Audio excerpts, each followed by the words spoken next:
마음이 자체를 사랑할 때에는 자체를 모르는 것이 아니다. 자, 여러분, 이거 제가 예전에도 한번 그런 말을 했는데요. 우리는 사실 이제 철학하시는 분들이 아니면 이런 사유가 교회를 다니시고 신앙생활 하시는 분들도 조금 제가 생각할 때는 쉽지 않을 것이다, 이렇게 사례가 됩니다. 되돌아보면 제 자신도 뭐 그렇게 내 자신에 대해서 그렇게 생각을 해봤을까, 되돌아보면 저도 뭐 그랬던 것 같아요. 그러니 우리 일반 성도들 그저 일상적인 생업에 종사하시면서 살아가는 게 바쁘신데 언제 우리가 성경 묵상하고 읽기도 바쁜데 자기 자신의 마음을 자기가 돌아보고 자기의 생각을 자기가 생각하고 이런 게 뭐 그렇게 쉽겠어요? 사실 쉽진 않습니다. 그래서 우리가 또 어쩌면 이런 공부를 하는 거죠, 그렇죠? 이런 기회에 생각해 보는 거죠. 예? 자, 제가 한번 써볼게요. 여러분 한번 제가 쓰는 내용들을 따라서 여러분도 한번 묵상을 한번 해보시고 한번 생각을 한번 해보십시오. 자, 지금 어거스틴의 이제 6권부터 해가지고 지금까지 쭉 오면서 사실은 이게 상당히 이제 흥미로운 주제긴 해요. 하지만 어려우니까 또 라틴어로 되어 있고 번역 자체도 또 조금 좀 어려움이 있습니다. 그뿐만 아니라 또 다루는 주제나 내용 자체도 엔간히 신학적으로 훈련되고 정립되지 않으면 또 쉽지도 않은 것도 사실은 또 우리가 이해할 수 있습니다. 그렇게 삼일체론 그 자체를 한 본질의 삼위의 실체, 삼위격의 실체성 이런 거 말한다는 것 자체만으로도 어렵잖아요, 솔직히. 그런데 그 삼위일체 하나님의 내재적이고 존재론적이고 그런 본체론적인 내적 형상 또는 존재 양식, 모드 이런 것들을 우리가 하나님의 형상으로서 사람을 유비적으로 또 이해하고 사람의 형상 속에서 하나님의 삼위일체성의 유비를 또 찾는다. 그것도 그것까지 나가기도 어려워요. 그래서 이제 이런 책을 읽고 공부를 하면 그래도 우리가 어느 정도 이제 그 로드맵을 따라서 갈 수가 있는 거죠. 그래서 이제 우리가 이런 강독을 하는 거죠. 감사하게도 우리는 지금까지 이제 10권까지 잘 따라왔어요. 비교적. 하나님의 은혜입니다. 하나님의 은혜. 하나님이 우리를 사랑하시기 때문에 자기를 아는 것을 하나님도 기뻐하시는 거예요, 여러분.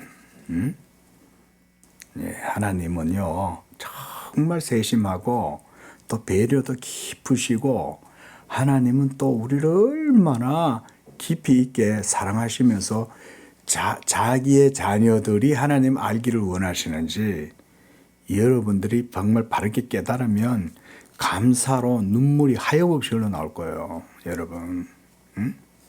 하나님이 얼마나 우리를 사랑하시는지 몰라요. 그런데 우리는 지금 어거스틴의 논의를 따라서 사람이 자기를 마음을 특히 사랑하고 생각하는 거죠. 자, 그래서 이렇게 한번 생각해 보십시오. 자, 제가 한번 문장으로 표현을 해볼게요. 자, 사람이 자기의 생각을 뭐예요? 생각한다. 이거 뭘까요? 이거는 말하자면 우리가 지금까지 몇 번 들어봤지만 이것은 사람이 자기의 생각을 생각하는 거죠. 그럼 이런 걸 말하자면 자기 객관화 또는 자기 대상화라고 할 수 있는 거죠. 뭐 철학에서 뭐 자기 중거, 자기 지시, 뭐 이렇게 셀프 레퍼런스 이런 식으로 말하지만 뭐 그게 다 그 말이에요. 자기 객관화와 대상화. 그게 뭐다? 사람이 자기의 생각을 생각하는 거예요. 그 다음에 자, 여기에서 이거는 이제 1단계라고 보고 그 다음 단계는 좀 더 발전하면 뭐냐면 미안합니다. 죄송. 자, 사람이 이건 2단계. 이건 2단계고 1단계는 사람이 자기를 생각해요. 여기 1단계입니다. 미안합니다. 자, 일단 사람이 자기를 생각한다는 것 자체가 이제 이거죠. 미안해요. 그 다음 사람이 자기를 생각하는데 사람은 또 뭘 할 수 있냐면 자기의 생각을 또 생각할 수 있는 거예요. 예? 자기가 지금 사유하고 있는 거죠. 싱킹하고 있는 거죠. 싱킹하고 있는 그 싱킹 자체를 또 생각하는 거예요. 그러면 이런 생각을 생각하는 이걸 우리는 제가 마음에 이런 걸 두고 우리가 이제 조금 학문적으로 생각을 해보자면 마음의 현상학이다 그랬습니다. 마음의 현상학. 마음 안에서 일어나는 마음의 작동, 원리, 구조, 특성 뭐 이런 거겠죠. 그러려면 우리가 개념화 시켜야 되고 도식화를 시켜야 되잖아요. 그래서 저는 이것을 뭐 마음론이다, 어거스틴의 마음론이다 이렇게 통칭할 수 있지만 조금 더 전문적인 얘기하면 마음의 현상학이다. 그럼 보세요. 자기의 생각을 하는 거예요. 이 생각은 뭡니까? 우리가 마음이라고 할 수 있죠. 그렇죠? 그래서 어거스틴은 자, 마음을 얘기했습니다. 이거 정신이라고 할 수 있어요. 마음이나 정신이나 같은 겁니다, 여러분.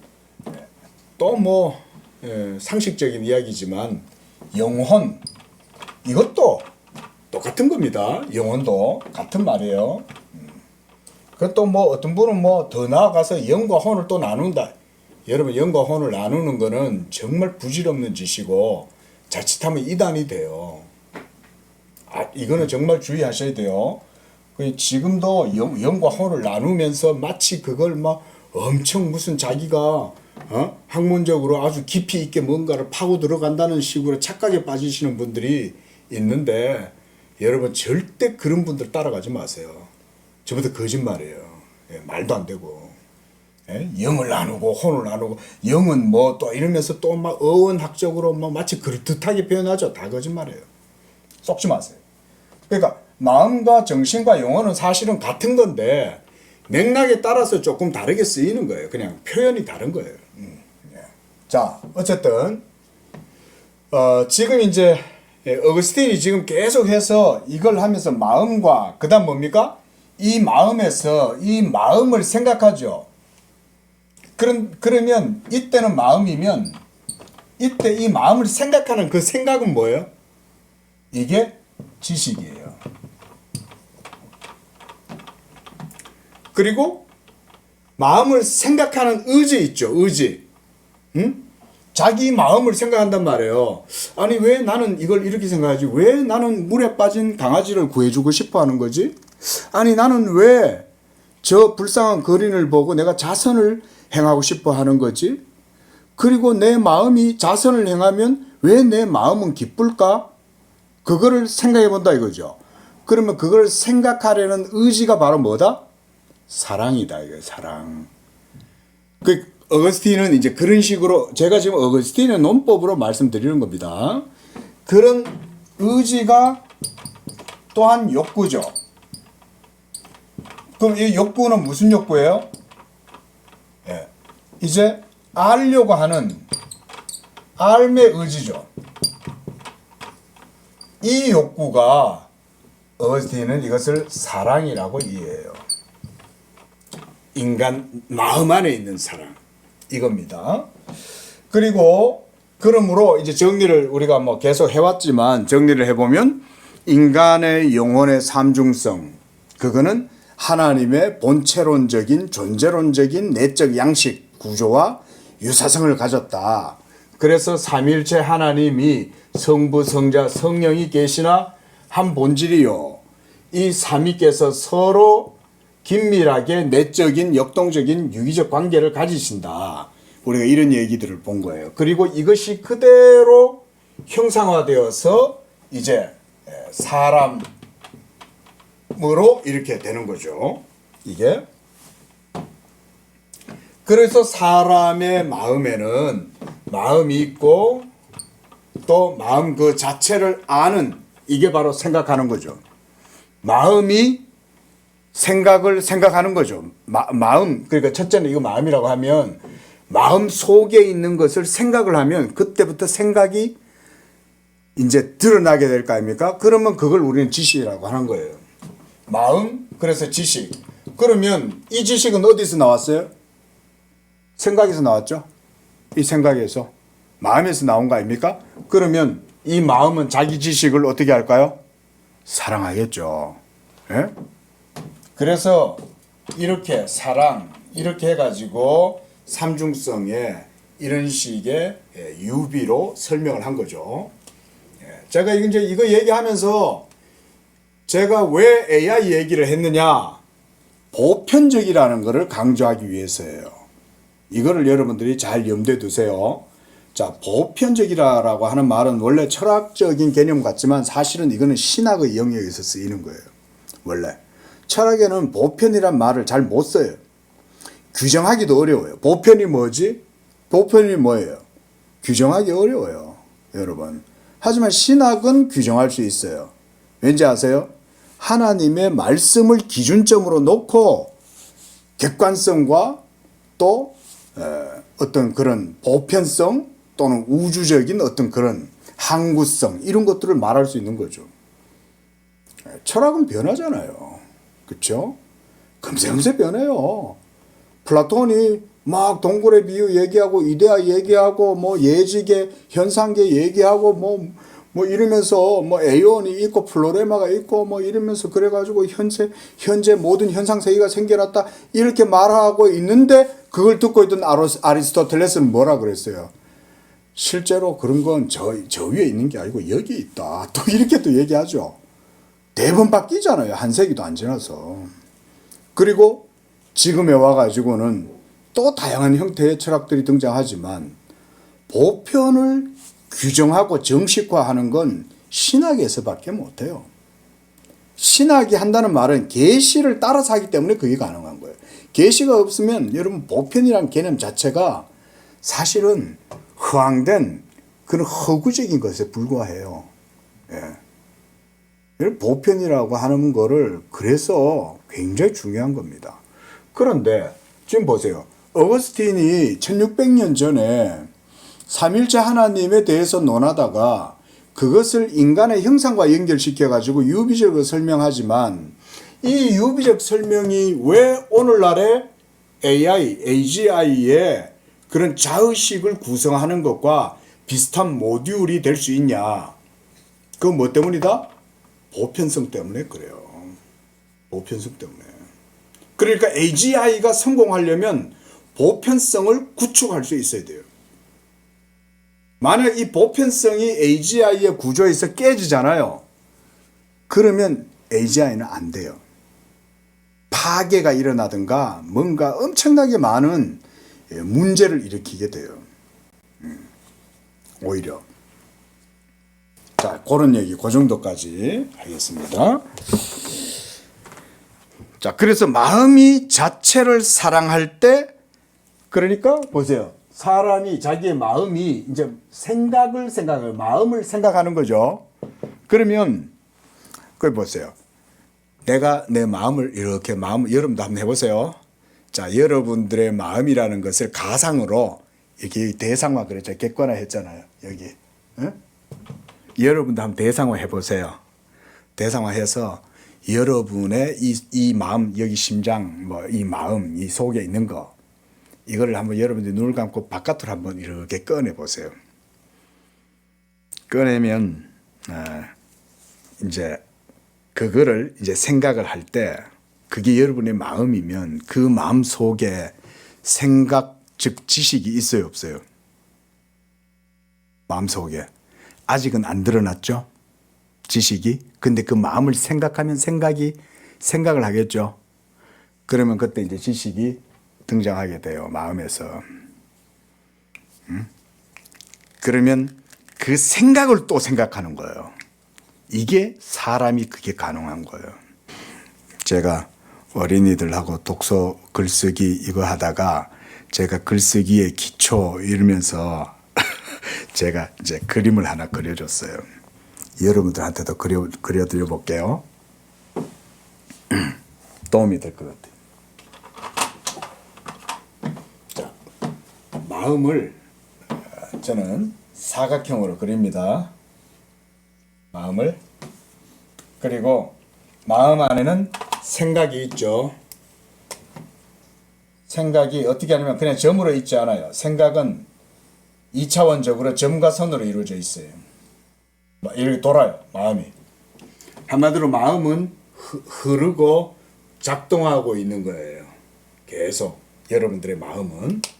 그런데 자, 이 마음 속에 뭐냐면 지식이 있는 거예요. 근데 이 지식은 아직 드러나지 않았죠. 아직 드러나지 않았습니다. 그런데 이 마음이 운동을 하니까 이 마음 속에 있는 생각들이 원심력에 의해서 이렇게 튀어나와요. 밖으로. 툭툭툭툭. 자, 여기서도 튀어나오고 여기서도 튀어나오고 여기서도 튀어나오고 이렇게 튀어나옵니다. 도니까 여기서도 나오고 여기서도 나오고 뭐 이렇게 마음의 생각의 위상, 위치 이거는 우리가 몰라요. 마음 전체에서 다 나와요. 마음 전체에서. 자, 그리자면 뭐 제가 지금 형상화를 해본 겁니다. 이미지로 이렇게. 자, 그러면 여기서 이제 툭툭툭 튀어나왔어요. 뭔가 마치 입자가속기에서 뭔가 툭 튀어나오는 것처럼 이렇게 생각들이 툭툭툭 튀어나온 거예요. 반응이 스파크가 나왔다고 해도 좋고 이런 점 하나하나가 모두가 다 뭐냐면 생각이에요. 생각이니까 이게 이제 지식이죠. 예? 여러분의 마음이 생각을 하니까 마음이 빙빙빙빙 돌면서 마음에서 생각이 산출됐어요. 이 산출된 요 생각 하나하나가 모두가 다 지식이에요. 이게 제가 그림을 그렸지만 무수합니다. 무수. 예. 그냥 요 정도만 이렇게 한 거예요. 자, 어마어마하게 많은 생각들이 여러분들에게 생겨날 텐데 특히 이런 생각은 어디서 나오냐? 특히 이제 인간이 지적 활동을 할 때 많이 나오죠. 책을 읽을 때라든가 또는 세계를 사물을 바라본다든가 또는 여러분들의 오감으로 뭔가를 경험한다든가 이런 걸 할 때 그런 모든 경험이나 이런 걸 철학자들은 이제 범주 논리라 그래요. 오감을 통해서 우리 안으로 들어온 것을 갖고 우리 마음이 그것을 구성하고 지식으로 종합한다. 이게 칸트가 하는 말이죠. 근데 그럼 우리는 뭐 그런 식의 논리보다는 마음 자체에서 다양한 이런 것들이 다양한 층위에서 튀어나오는 거예요. 어떤 건 여기서도 나올 수도 있고 깊은 곳에서 나올 수도 있고 어떤 것은 가벼운 곳에서도 나올 수 있고 외부에서 나오고 속에서도 나오고 이럴 수 있다. 이런 게 나와요. 그런데 이런 게 어디서 다 나왔어요? 이게 튀어나온 게 전부 어디서 나왔어요? 마음 자체에서 나왔죠? 그러면 이 마음 자체를 내가 생각할 때 이미 마음 안에는 이런 것들이 있었어요? 없었어요? 있었죠. 그러니까 어거스틴이 지금 그 얘기하는 거예요. 그 자체를 모르는 게 아니라 이미 그 속에 이런 것들이 다 들어가 있는 거예요. 아직 안 튀어나왔어. 생각하기 전엔 얘네들은 아직 마음속에 감춰져 있어. 우리가 이걸 굳이 말하자면 잠재적으로 여 안에 있다 이렇게. 없는 게 아니에요. 그 어거스틴이 지금 그런 말을 하는 거예요. 사람이 자기의 마음을 생각할 때 지식이 아직 이런 식으로 산출되지 않았지만 인간 영혼, 정신, 마음 속에 있는 그것을 이미 잠재적으로 알고 사랑한다 이 말인 거예요. 그거를. 그래서 그 5절 밑에 보면 마음이 아직 자체를 모를 때 그랬죠. 마음 자체에 대해서 모르지만 자체를 열심히 탐구하는 거죠. 생각하는 거죠. 싱킹하는 거죠. 그러면 무엇을 사랑하기 때문에 그럼 그것을 생각하냐? 마음은 자체를 알겠다는 연구열로 흥분한다. 탐구열 이거죠. 그리고 그 문장 밑에서 5째 줄 보면 이 상상한 형상을 사랑한다면 마음은 자체와 같은 것을 보기 때문에 마음 자체를 알기 전에 이 마음 자체를 사랑하고 있는 거다. 그게 뭔 말인가 하시겠지만 이 말이에요. 자, 제가 말했죠. 이게 마음이라고. 그러면 아직 지식이 튀어나오지 않았어요. 아직 생각의 결과가 안 나왔어요. 그런데도 내 마음은 내 마음을 사랑하는 거죠. 근데 왜 사랑하냐를 보면 그 사랑이 이 마음 자체를 알고자 하는 열정이 마음 자체 안에 벌써 있더라 이 말인 거예요.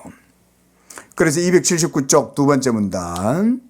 마음은 영원한 진리에 이치해서 자체를 아는 것이 얼마나 아름다운 일인가를 보고 이 본 것을 사랑하고 그 자체 안에서 이 일을 실현하려고 노력하는 것인가.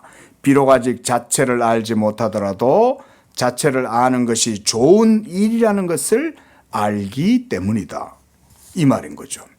그리고 자체를 아직 알지 못하면서도 자체를 아는 것이 얼마나 훌륭한, 다른 번역본으로 하면 아름다운 이런 식으로 표현해요.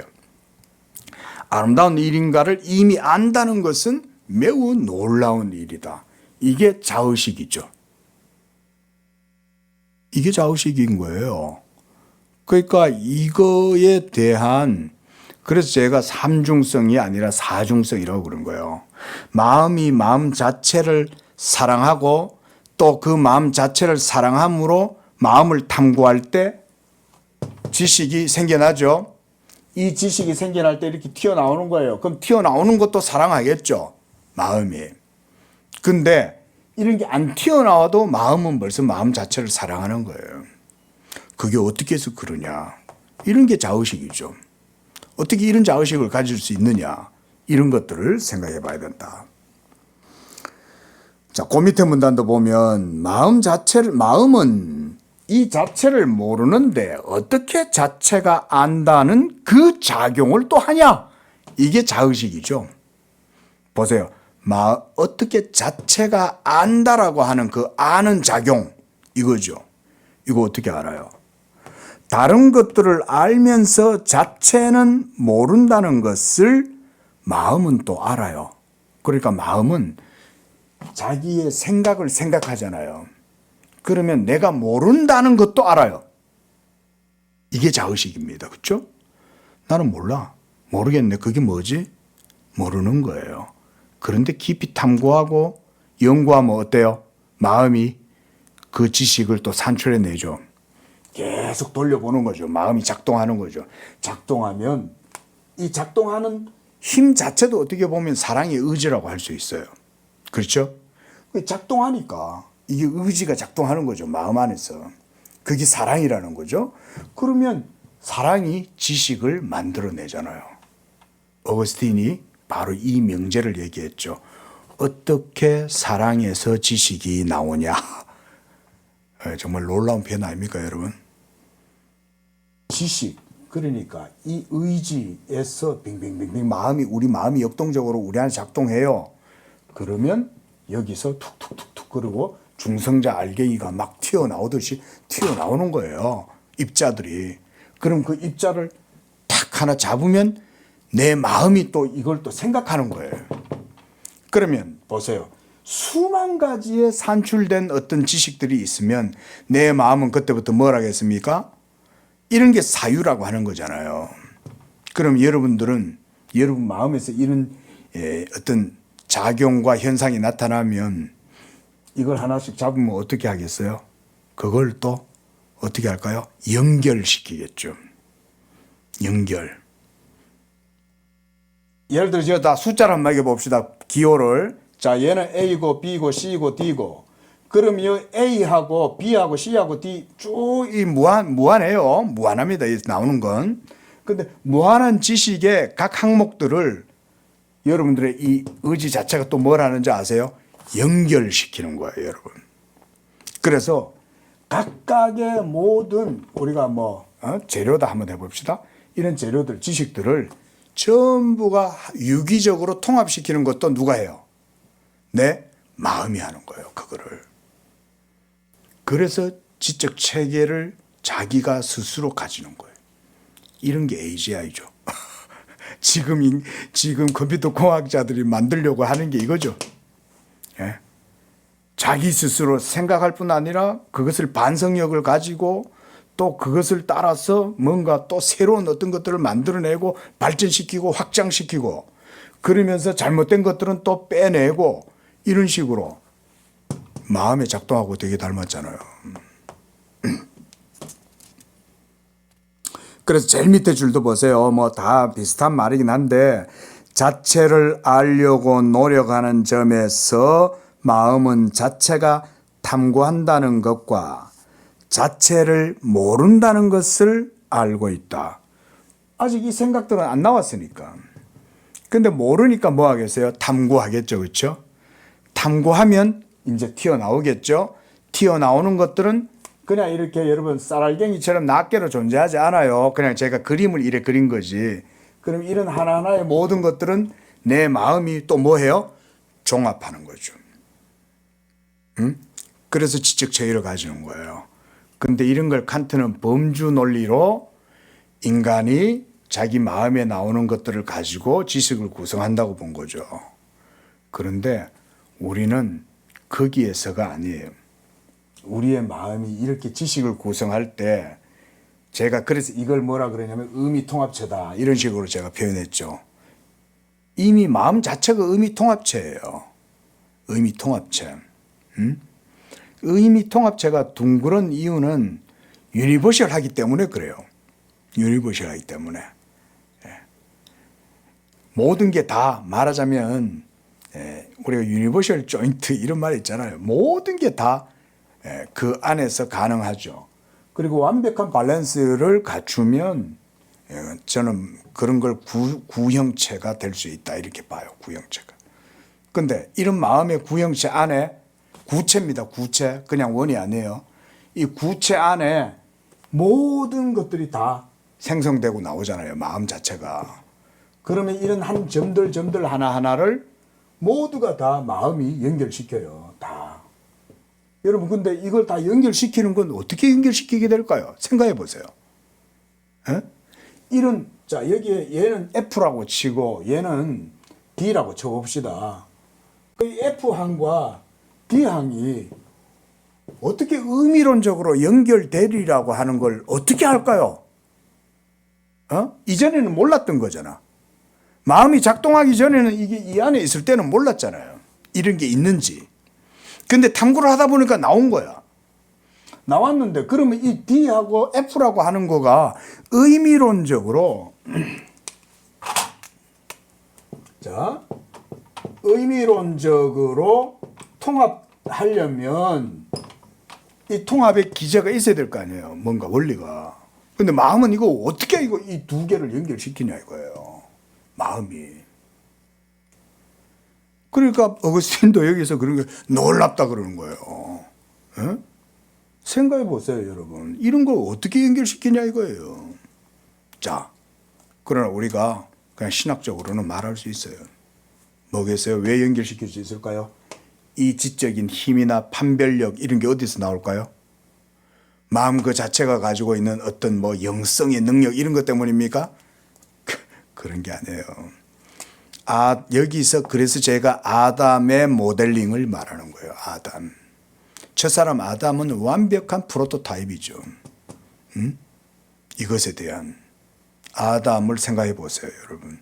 아담이 눈을 딱 떴는데 아담의 눈으로 생명나무, 선악과 뭐 동산의 동물들 이런 것들만 눈에 보였을까요? 온 세계 만물이 동시에 다 들어오는 거예요. 동시에. 그리고 거기에서 아담이 뭘 보겠어요? 하나님의 빛을 보는 거예요. 아담은. 눈 뜨자마자 하나님의 빛을 먼저 보는 거예요. 물론 사물들을 인식하죠. 여기 나무가 있네. 저기 동물이 뛰어가네. 저기에 새들이 날아가네. 이런 것도 보겠지만 그 정도로 이해하지 않아요. 어떻게 보면 자 보세요. 이런 모든 점점 하나하나가 아담이 눈을 뜨자마자 순간적으로 다 받아들인 지식들이라고 보면 돼요. 근데 새와 냇물이 어떻게 의미론적으로 상관관계가 있어요? 호랑이와 토끼는 어떻게 의미론적으로 상관관계가 있을까요? 이런 걸 생각해 보는 거죠. 어떻게 산과 새는 의미론적으로 연결될까? 어떻게 저 지구 바깥에 있는 별들과 이 지구는 의미론적으로 연결이 될까? 여러분 이걸 어떻게 그걸 알아요, 순간에. 하나님이 너무나 놀라워서 그렇게 만들었다 이렇게 말할 수도 있겠지만, 그럼 정확하게 어떻게 해서 그렇게 되냐, 이걸 또 말할 수 있어야죠. 하나님의 모든 창조의 계시에서 보이지 아니하지만 인간의 영혼 안에는 빛이 있는 계시의, 창조 계시의 빛이 있는 거예요. 이 창조 계시의 빛이 어디에 비쳤을까요? 바깥에서 들어왔을까요? 아닙니다. 그렇죠? 마음 안에서 그 빛을 받아서 이 마음이 빛에 의해서 막 작동하기 시작하는 거야. 예? 그리고 온 세계 만물에 있는 모든 사물들을 순간 직관적으로 다 통찰하고 아는 거예요. 의미론적으로 연결시키는 거예요. 전부 다. 그러면 해석을 할 수 있죠. 그래서 하나님이 아담이 동물의 이름을 어떻게 짓나 보시려고 동물들을 이끌어 아담 앞으로 지나가게 해보시는 거예요. 그럼 뭐 하겠어요? 아담은 자기의 마음 안에 있는 빛을 작동시키고 그 빛을 사랑함으로써 모든 사물에 대한 통찰, 우리가 인투이션, 직관이라 그러잖아요. 그러니까 직관적으로 딱 이 동물을 보면 동물의 본성을 파악하는 거예요. 근데 그 동물의 본성을 파악하는 그 지식을 책을 보고 배운 게 아니잖아요. 어떻게 배웠어요? 그냥 눈 뜨고 하나님이 원숭이를 데려가니까 얘는 원숭이, 엉덩이가 빨개네 이러면서 원숭이라고 부르고 이름을 딱 짓는 거죠. 네이밍을. 그렇게 할 수 있는 바로 그런 지적 능력이 전부 다 마음의 작동 원리에서 나오는 거예요. 예? 그래서 우리가 성령의 내적 조명이다라고 얘기할 때 성령이 어디를 비추셔요? 우리의 뇌리에 비춥니까? 마음에 비치시죠. 너희 안에 거하시는 이는 주의 영이시니. 성령이 우리 안에 오셔서 이 죽은 삼중성의 루프 안에 갇혀가지고 저 하늘에 생명 되신 말씀을 바라보지도 못하고 육에 매여서 거기 닫힌 평면 구조 안에서 뺑뺑뺑뺑 맴돌던 우리들을 하나님이 오셔서 우리의 눈을 들어 저 위에 하나님의 계시의 말씀을 바라보도록 믿음을 불어넣어 주시는 거죠. 그래서 믿음의 파라미터다. 믿음이 이와 같이 우리의 마음 속에서 역사하여 하나님을 바라보도록 해주는 생명의 원리가 되는 거예요. 제가 지난주 설교입니까? 제가 믿음에 대해서 잠깐 설명을 드렸는데, 여러분 아볼로하고 이제 제가 바울하고 얘기를 했죠. 근데 여러분 믿음에 대한 정의가, 우리는 그냥 믿으면 의롭다함을 얻습니다. 법정적 칭의입니다.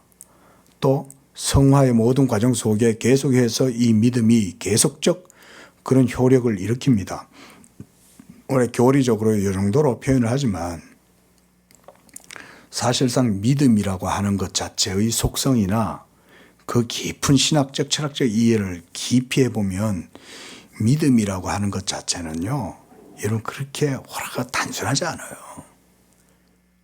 그리고 이 제가 지금 말하는 믿음은 무슨 키에르케고르나 슐라이마라든지 아니면 무슨 실존주의자들이 말하는 그런 실존의식 감각 이런 거 아닙니다, 여러분. 그거는 잘못된 거예요. 하나님의 계시의 말씀을 믿는 그 믿음은 하나님이 우리 마음에 들어오셔서 생명의 원리를 우리 안에서 일으키셔야 돼요. 우리 안에서. 그것을 예수님이 우리에게 적용 가능하도록 하시기 위해서 이 세상에 오셔서 친히 자기를 우리를 위하여 십자가에서 모두 다 화목제물로 드리신 거예요. 그리고 여러분들을 향하여 쏘는 율법의 정죄, 율법의 모든 준엄한 심판과 저주를 예수님이 십자가로 싹 다 해소해버리는 거예요. 자기 죽으심으로. 그리고 그 부활의 생명을 이제 어디다가 인풋시킨다? 우리 마음에다가 부어주시는 거예요. 이게 우리 마음 안에 들어오니까 우리는 이제 산영으로 다시 회복되는 거예요. 근데 그 산영이 가진 존재론적 원리가 바로 믿음인 거예요. 그래서 믿음은, 그래서 저는 교의학적으로 이렇게 정의를 해요. 믿음은 존재론적이면서도 언약론적으로 이해되어야 그 의미 통합체적인 이런 폭넓은 의미를 규정할 수 있다. 기존의 우리 신학에서는, 개혁 신학에서는 믿음, 이러면 우리가 믿음으로 의롭다함을 얻는다 이렇게 말하지만 성경은 제가 볼 땐 더 깊이 있게 사실은 말하고 있어요. 믿음 그 자체는 하나님의 선물이죠. 그럼 이 선물이면 우리에게서 난 게 아니라 그랬잖아요, 사도 바울이. 그럼 어디서 났어요? 하나님에게서 났다 이거죠. 그러면 하나님에게서 난 그 믿음을 우리는 더 깊이 생각해 봐야 되겠죠. 그게 어떻게 하나님에게서 나서 우리에게 주어졌는가? 이거 생각해 봐야 돼요, 안 해봐야 돼요? 아직 이런 부분들이 더 연구가 돼야 된다. 더 연구가. 근데 제가 그거를 바로 믿음을 존재론적으로 언약론적으로 봐야 된다. 그런 믿음이 아니면 우리가 하나님께 의롭다함을 얻을 수가 없어요. 여러분, 거룩하시고 의로우신 하나님 앞에 우리가 어찌 값없이 믿음으로 의롭다함을 얻을 수 있어요? 그건 오로지 하나님 그분 자신이 기뻐하시고 만족하시는 방법에 의해서만 되는 거예요. 그 하나님이 기뻐하시고 만족하시는 방법, 그게 하나님은 존재론적으로 다시금 회복시키신 거예요. 그리고 그걸 언약론적으로 세우신 거예요. 그래서 우리는 예수 믿음으로 하나님과의 언약의 관계가 성립되는 거예요. 그리고 이러한 하나님과의 믿음을 통한 언약의 관계 그 자체는 합리적이에요. 여러분, 합리적이란 말은 바로 이때 쓰는 거예요. 이때. 철학적 합리론 아닙니다. 저는 하나님께 대한 신앙뿐 아니라 하나님의 존재론적인 것까지 다 연결시키는 거예요. 그래서 이런 존재론적이고 언약론적인 이해 속에서 믿음을 이해할 때라야 왜 믿음으로 하나님을 기쁘시게 할 수 있는지, 왜 행위가 아닌 값없이 주신 그 선물인 믿음을 통해서 하나님이 영광 받으시고 또한 우리를 의롭다고 하실 수 있는지가 다 해명될 수 있어요. 이런 게 교회학이에요. 믿음을 그렇게까지 해야 돼요. 그래서 믿음, 바로 이런 구조 속에서 여러분 믿음이 작동하는 거예요. 그래서 바울도 믿음, 소망, 사랑 이렇게 얘기하죠. 그 믿음이 이런 믿음이에요. 믿음이 성경적인 믿음. 저는 이런 부분들이 오늘날 더 명확하게 포괄적이고 아주 넓은 개념인 것 같아도요, 존재론적으로 정의하면 돼요. 자, 280쪽입니다. 마음은 자체를 부분적으로 아는 것이 아니라 전체적으로 안다. 그렇죠? 자, 이 마음, 제가 아까 사각형 그렸죠. 제가 그림을 그냥, 여러분 이해하기 위해서 그림을 그린 거니까. 자, 그런데 이 사각형 자체는 뭐예요? 바로 여러분의 마음 자체죠. 마음 자체를 제가 그냥 이런 식으로 개념화하기 위해서 이렇게 한 거고. 그런데 이 자체는 바로 여러분 자신이잖아요. 그렇죠? 그러니까 요것만 알겠어요, 내가? 아니죠. 마음 전체를 아는 거죠. 그래서 내가 나를 생각하고 내가 나를 사랑하는 거죠. 응? 자, 그래서 6절 세 번째 줄, 마음이 완전히 안다고 말하는 것이 아니라 그 아는 것을 전체로 안다, 이런 말이죠. 좀 말이 애매한 것 같은데 이럴 때 좀 번역본 보면 좋겠습니다. 그런데 어쨌든 마음이 전체로 안다는 말은 이런 거죠. 자, 내가 아까 여기에 D라고 그랬어요. 자, D를 안다고 할 때 내 마음은 벌써 이 D와 함께 의미론적으로 모든 걸 다 연결시키죠. 이해됩니까? 뭔 말인가? 여러분의 마음속에 떠도는 모든 것들을 다 벌써 마음은 다 알죠. 그런데 다는 모르죠. 다는 몰라도 요거 하나를 알아도 다른 게 벌써 가능하다는 사실도 다 아는 거죠. 그것까지 다 안다. 별로 안 놀라시네요.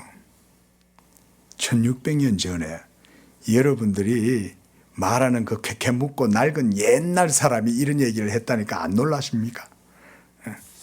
그리고 거기서 한 넷째 줄 더 내려와 보세요. 그러므로 마음은 그 자체를 전체적으로 안다. 또 거기서 한 셋째 줄 더 내려와서 마음에는 이 이상의 것이 있기 때문이다. 마음은 이해한다. 짐승들의 영혼도 살아있지만 짐승들의 영혼은 이해를 못해요. 그냥 본능적으로 그때그때 판단하고 행동할 뿐이에요. 하지만 사람은 그렇지 않아요. 그러므로 마음은 전체적인 마음이며 그래서 전체 통합, 의미 통합체로 살아간다. 이런 말로 이해를 하면 되겠죠. 그러나 자체가 살아있다는 것을 안다. 그러므로 자체를 하나의 전체로 안다. 이게 통합이죠. 유니티죠. 하나로 되어진다는 걸 아는 거예요. 자, 281쪽 셋째 줄.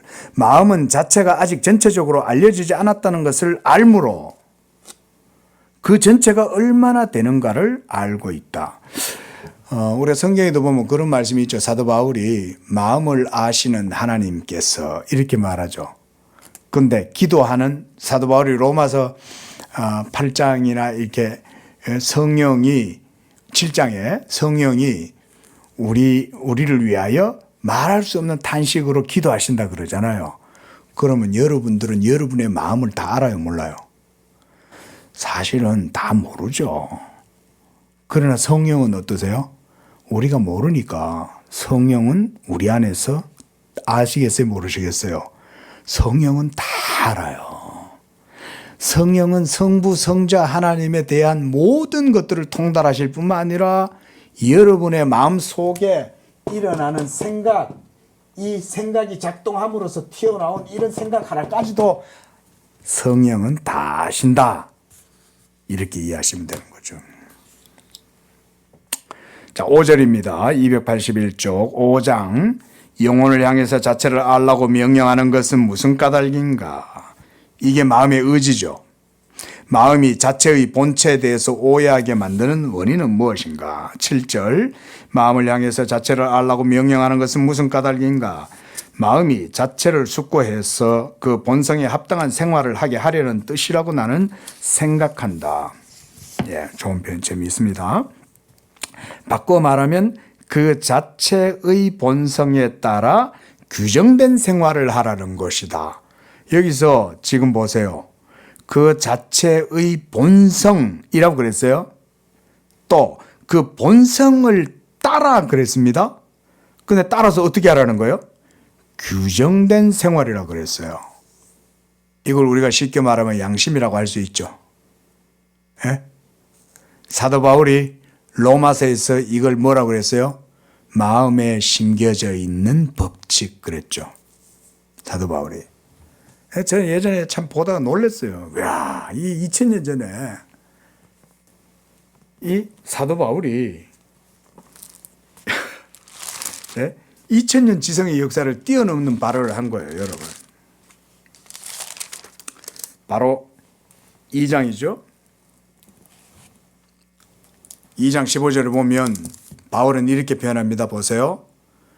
이런 이들은 그 양심이 증거가 되어 그 생각이 스스로 자기 안에서 변론하거나 변명하거나 이렇게 한다는 거예요. 그리고 자기 마음이 자기를 고발하는 거예요. 왜 고발할까요? 뭘 기준으로? 고발하려면 기준이 있어야 될 거 아니에요. 그 기준이 뭐예요? 바로 그 다음 나오는 거예요. 그 마음에 새겨져 있는 율법의 행위라 그랬어요. 여러분, 율법이 규칙이라 안 그랬어요. 이런 게 저는 정말 놀라운 거예요. 보세요. 율법의 행위가 새겨져 있다. 한마디로 이걸 우리가 경율, 우리말로, 예? 칸트식 철학을 우리말로 번역하면 경륜이죠. 뭐 칸트는 뭐 정언명법이다 이런 말도 했지만 이런 게 경륜이에요. 그러니까 마치 여러분의 마음에는 찍혀 있는 거야. 그렇게 해야 돼. 이게 찍혀 있어. 행위가 찍혀 있는 거예요. 행위가. 그러니까 뭔 말이냐면 행위가 찍혀져 있다는 말은 뭐냐면요. 틀이 짜여 있다 이 말이에요. 자, 이렇게. 자, 틀이 이렇게 있다 합시다. 자, 물이 흘러가요. 그럼 물은 어떻게 흘러갈까요? 틀을 따라 흘러가죠. 그렇죠? 여러분들이 스트로를 쑥 빨면 스트로의 생긴 모양대로 물이 올라오잖아요. 딱 그렇게 생각하면 돼요. 사람의 마음 속에는 제가 이렇게 돈다고 표현했지만 이 도는 원리 자체는 경률인 거예요. 경률. 그래서 심지어 이 D와 F를 연결하는 그 의미론적인 원리도 그 경률을 따라서 이루어져요. 아무렇게나 그냥 막 충동적이고 우연적으로 마치 번갯불에 뭐 막 펑 터지듯이 이런 식으로 되는 게 아니에요. 내가 D라는 생각이 나오고 F라는 생각이 나왔을 때 얘와 얘를 연결시켜서 의미론적으로 그것을 통합시킬 때는 경률에 의해서 그렇게 생각하는 거예요. 그래서 여기서도 그 얘기하는 거예요. 본성에 합당한 생활을 하게 하려고 마음이 명령한다. 자, 이 명령. 이게 정언명법이라고도 할 수 있죠. 명령한다. 마음이 명령한다는 거예요. 야, 너 그렇게 해야 돼. 야, 너 저 불쌍한 사람 너 안 도와주고 그냥 갈 거야? 라고 마음 안에 있는 경륜이 여러분들 자극하는 거죠. 응? 아, 저기 탐나는 값진 물건이 있는데 이거 어떡하지? 그 순간 마음이 작동하죠. 야, 그거 주인 찾아줘야지. 칸트가 그랬대요. 이 경륜을 무시하면 사람이 아니다. 그런 거예요. 사람이 아니다. 왜냐하면 이거는 사람이니까. 경륜을 따라 움직이는 것만이 사람이니까. 칸트가 볼 땐 그런 거죠. 뭐 성경적 입장에서 보면 크게 다르지 않죠. 그건 죄인이지, 죄인. 마음이 명령한다는 걸 여러분 잘 생각해 보죠. 마음이 명령할 때, 자, 이 마음이 작동한다고 할 때 그 작동 자체가 명령의 형식을 가진다고도 볼 수 있는 거예요. 그죠? 왜냐하면 여기서 생각이 나오잖아요. 그리고 이런 생각들을 다 한테 연결해서 모아보니까 거기에는 뭐가 있더라? 보편적 규칙이 있더라 이거죠. 마음 안에는. 그럼 보편적 규칙이라는 것 자체는 명령이잖아요. 예? 그 지금 어거스틴이 여기서 쓰는 이런 표현들 그냥 설렁설렁 넘어가면 안 되는 거예요, 사실은. 그거 보면 이제 그것도 한번 봅시다. 해설을 해놨다고 보면 되겠죠. 셋째 줄, 즉 마음이 복종해야 할 분의 밑에 있으며 마음보다 덜 귀한 것들의 위에 있으라. 마땅히 그 지배를 받아야 할 분 하나님이시죠. 그 하나님 밑에서 지배를 받으며 지배해야 할 것들 위에서, 이건 뭐 여기서 것들은 뭐겠어요? 이런 생각과 원리와 또 사물들 얘기겠죠. 마음이 사물 밑에 있으면 되겠어요? 마음은 사물들 위에 있죠. 그런데 이 마음은 하나님 아래에 있죠. 하나님이 명령하시면 마음은 그 명령을 따라서 사물들을 바라보면서 관리해야 되죠. 그런데 그게 아니라 이 마음이 사물들 밑에 찌눌려 있으면 그 마음은 존재가 될 수 없죠. 그렇죠? 예, 물질적인 소유 아래에 전락하는 거죠. 도둑질 하는 사람들이 자유롭겠어요? 도둑질 해가면서 생계를 버는 사람들이 행복하겠어요? 절대 행복할 수 없죠. 하지만 가난하지만 정직하고 자기 일에 책임을 지고 열심히 하는 사람들은 어때요? 작은 소득이라도 아주 만족하죠. 사람은 그런 거예요. 그래서 282쪽 마음은 가장 훌륭한 분이신 하나님 안에서 본질적으로 훌륭한 것들을 마음이 보는 거예요. 이미 마음 자체가 하나님이 창조하신 아름다운 거잖아요. 그러니까 마음 자체 안에는 이미 아름다움이 사실은 있어요. 미학적으로. 그래서 마음이 깊이 생각을 해보면 이런 게 어떻게 보면 또 미학적 지식이라고도 볼 수 있죠. 내 마음을 내가 생각하고 그 생각을 또 내가 생각하는 거죠. 그리고 그것들을 즐기기 위해서 자기 본성을 견지해야 할 것인데 그 훌륭한 것들, 그러니까 마음 속에 있는 선한 것들, 이런 겁니다. 본음, 선한 것, 이런 것들을 차지하려는 생각으로 하나님에게서 멀어진다. 하나님이 더 중요하다 이 말이죠. 하나님이 더 중요하니까. 예? 내가 나를 사랑하면 되겠어요? 하나님을 사랑함으로 내가 나를 사랑해야 되죠. 하나님을 사랑하는 사랑 없이 내가 나를 사랑하면 그거야말로 이기주의자죠. 하나님의 은사를 받아 하나님을 본받으려 하지 않고 자기 힘으로 하나님 같이 데려가기 때문에 마음은 동요하기 시작하고 점점 올라간다. 올라간다는 건 하나님 같이 되려고 점점 이렇게 위로 올라간다 이 말이에요. 그럼 어떻게 되겠어요? 어거스틴은 여기서 이렇게 얘기합니다. 조금씩 미끄러져 내려간다. 올라간다고 생각하는데 사실은 미끄러져 가는 거다 이 말이잖아요.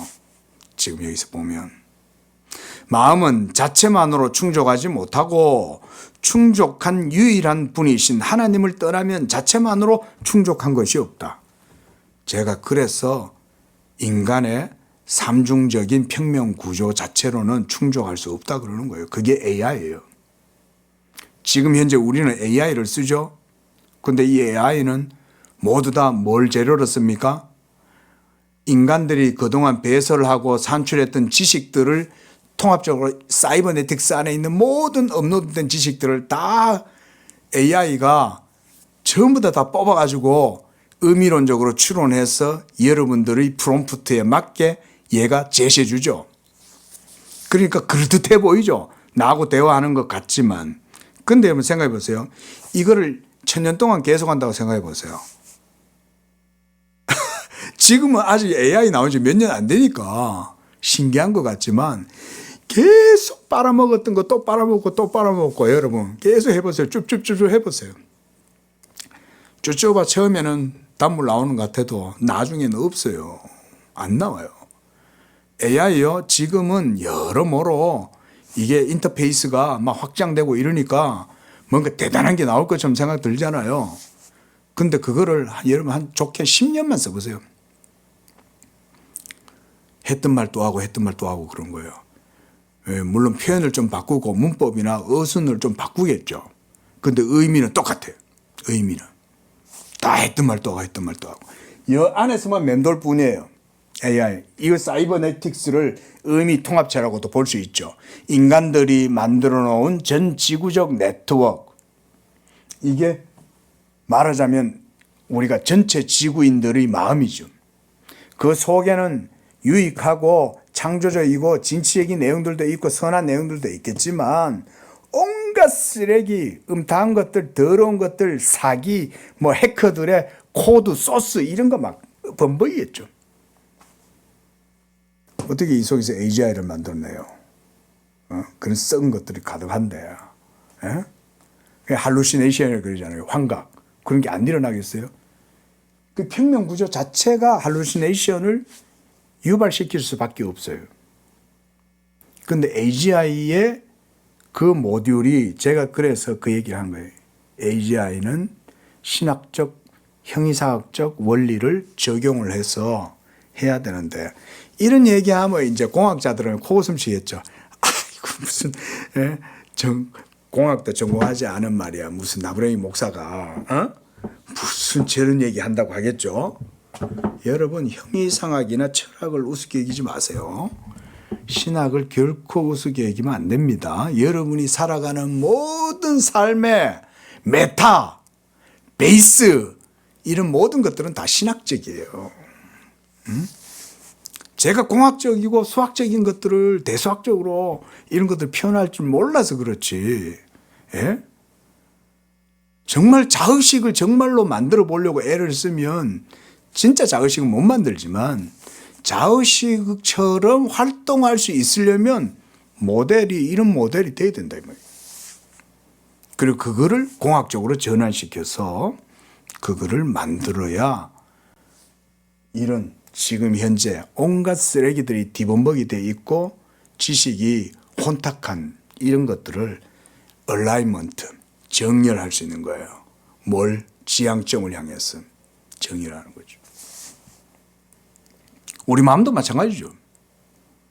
우리가 하나님 없이는 우리의 존재성은 말 그대로 죄와 타락되고 오염된 그 자체의 본성만 갖고 있죠. 그리고 그것은 결국은 어떻게 돼요? 스스로 망하죠. 예? 우리가 무슨 엔트로피 이런 얘기 안 하더라도 그냥 늙잖아요. 우리는. 왜 늙어요? 죄 때문에 늙는 거예요. 죄 때문에. 죄가 지금도 여러분의 몸 속에서 역사하면서 여러분들의 그 하나님과 단절된 그 이 생물학적인 이 상태를 계속 갉아먹고 있다고요. 그렇게 표현할 수 있겠죠. 자, 뭐 좀 얘기가 다른 좀 벗어나면 안 되니까요. 자, 그래서 지금 여기서부터는 이제 어거스틴이 이제 이런 쪽으로 지금 이제 얘기를 하고 있는 거예요. 지금까지는 마음론을 얘기했지만 마음 안에 하나님이 없다면 그 자체로 모순이고 그 자체로 불합리하다라는 식으로 지금 얘기를 하고 있는 거잖아요.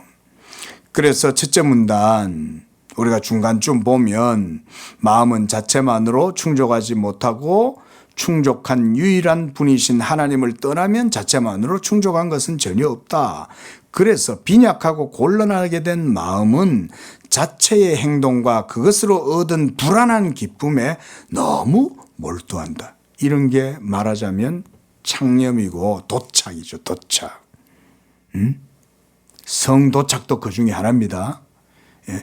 저는 여성분들은 잘 모르지만 제가 예전에 보니까 어떤 여성분들이 생리 기간이 되면 습관적으로 어떤 이 가게 같은 데 가가지고 물건을 슬쩍 이렇게 그렇게 훔치고 그런 도벽도 있다고 그런 얘기를 들었는데 그게 너무 여자가 아니니까 내가 그런 심리가 어떻게 해서 발생되는지 잘 모르겠지만 어쨌든 그런 행동 패턴을 만들어낸다는 것 자체가 벌써 이 사람의 이성은 죄에 벌써 말려들어 있는 거죠. 아니 자기 생리하는데 왜 남의 집 가게 재산을 함부로 그런 식으로 도벽을 하냐 이거죠. 그걸 심리적인 문제라고 하면 되겠습니까? 그래서 기독교는 그런 걸 심리적인 문제라고 하지 않는 거예요. 그게 바로 도둑질이다. 예? 하나님의 7 하지 말라 몇 계명이에요? 6계명 살인하지 말라, 7계명 간음하지 말라, 제 8계명 도둑질하지 마라. 예? 그 계명을 어기고자 하는 그 계명 어디 있어요? 마음에 새겨져 있는 율법의 행위죠. 이 마음의 그 행위가 벌써 명령법으로 딱 주어져 있잖아요. 그런 게 부패해서 그렇다는 거죠. 그렇죠? 자, 그래서 이 부분은 뭐 크게 중요하지 않지만 그 밑에 문단에 보면 자, 넷째 줄 한번 보십시오. 사랑의 힘 이거 얘기했습니다. 이 사랑 지금 어거스틴이 사람의 마음 속에서 작동하는 그 사랑입니다. 그래서 마음은 오랫동안 생각하고 사랑하던 것을 끌어들여 열심히 사랑으로 연구하고 깊은 애착으로 마음과 사랑이 뭐가 돼요? 한 덩어리가 된다. 하나가 된다는 거예요. 그럼 마음과 지식이 한 덩어리가 되면 거기서 뭐가 나옵니까? 예? 이거 돈은 움직이는 이 의지, 역동성 이게 사랑이라고 하는 거죠. 마음 안에서 사랑이 작동하면 뭐가 나와요? 생각이 나오죠. 지식이. 어거스틴이 지금 이런 식으로 설명하고 있어요.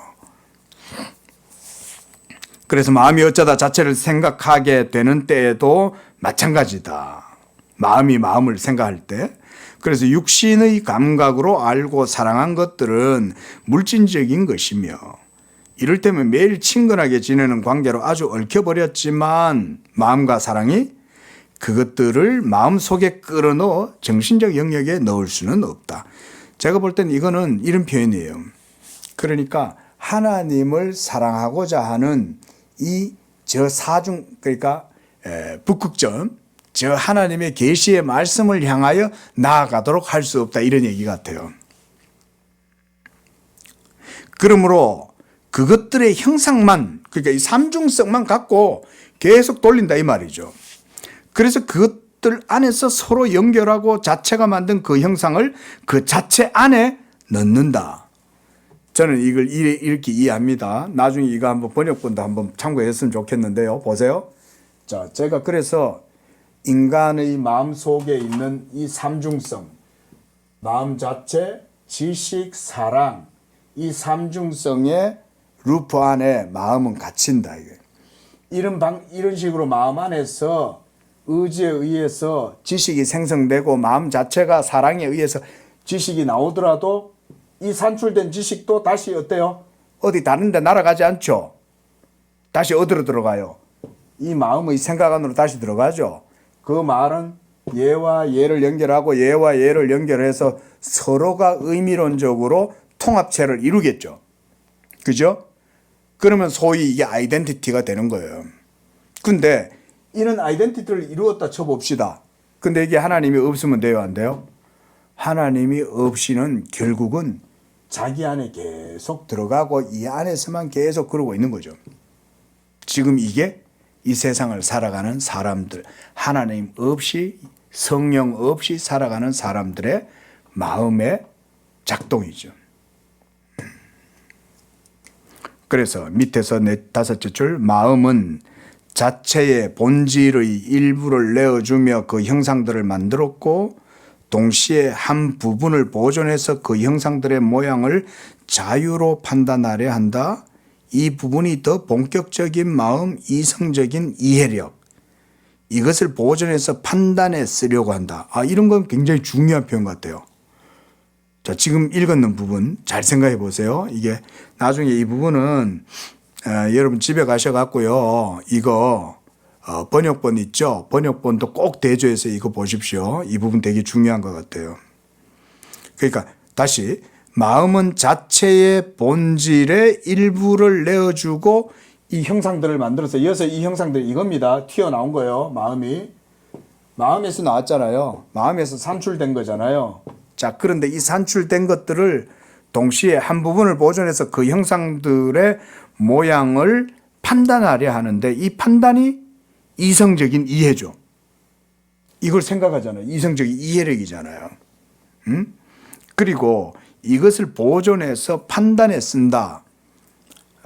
그게 이제 지식의 구축이네. 지식을 구축하는 거죠. 어떤 지적 논리를 자기 안에서 구축하는 거죠. 자, 지금 이 세상에서 하나님을 믿지 않는 분들은 판단합니까? 안 합니까? 역으로 한번 따라가 봅시다. 판단하죠. 그럼 그들의 판단은 어떤 형식으로 이루어질까요? 어거스틴의 논리로 대입해보면 이런 식으로 생각하는 거예요.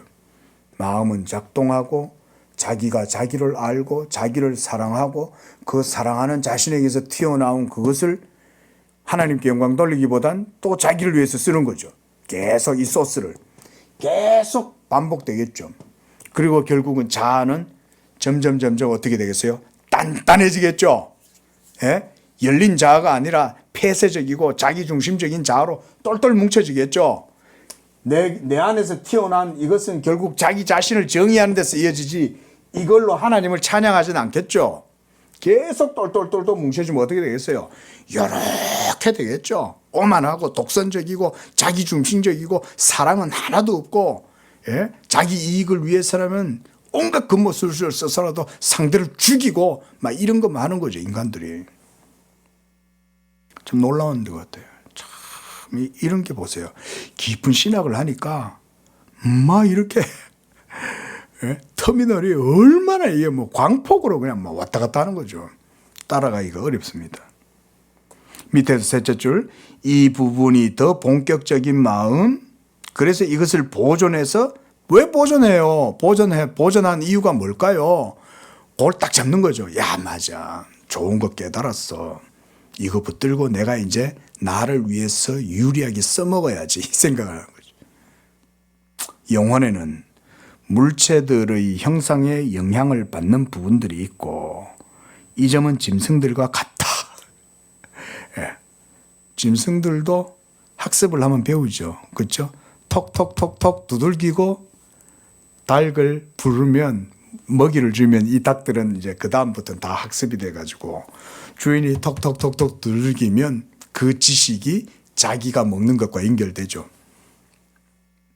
원숭이도 마찬가지고, 예? 예.